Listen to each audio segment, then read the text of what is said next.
My name's John Walters and I've been living on Dartmoor for the last nearly 30 years now actually. I like to explore the natural world through drawing and painting and watching all sorts of wildlife, from tiny bees to buzzards and other birds. A lot of the birds are ground nesting. Some of our commonest birds like the meadow pipit and the skylark nest down on the ground in a little tussock on the ground. So one of the key factors, particularly in the springtime, is for dogs off leads which are disturbing. People might be walking their dog through the moorland, but they don't realise that these dogs can disturb these ground nesting birds. Most of these birds are going to be nesting out off the path. They like to have little quiet spots and they know where people don't walk. So by keeping to the paths, then you can keep disturbance down to a minimum.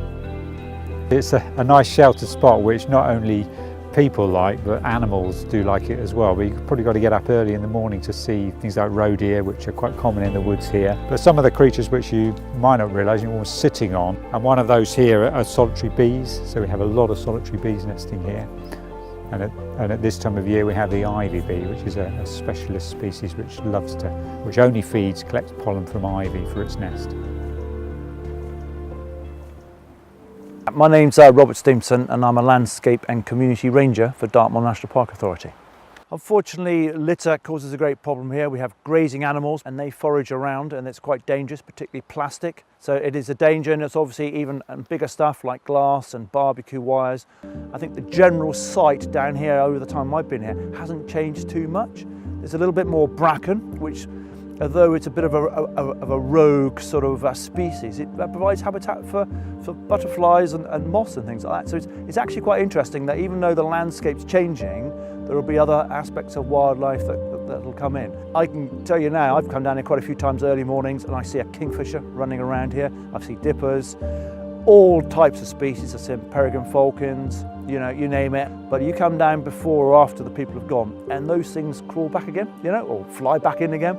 And I mean, the sight of the kingfisher down here on a busy summer sort of morning or in the evening is just fantastic. And you think, well, those people didn't see that, but luckily I and a few others did. I was down here with a Ranger Rolf event about a month ago, and all of a sudden we saw this blue streak go up, and that was the kingfisher.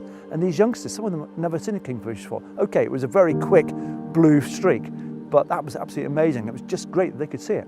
It's an all year round site because as soon as that river behind me rises, we'll have hundreds of canoeists down here. A lot of dog walkers, a lot of early morning dog walkers, a lot of local people come down here. It's a lot more about people getting engaged and being involved in the local community, wherever you live, and realising that Devon and Cornwall and all the beautiful countryside around us is an asset and that we really need to enjoy it. And hopefully, again, with all the good work you're doing, we'll be helping to get that message out that it's so important and vital to our mental health and well-being. It's a big drive about getting fresh air and getting out, and that's what we stand for.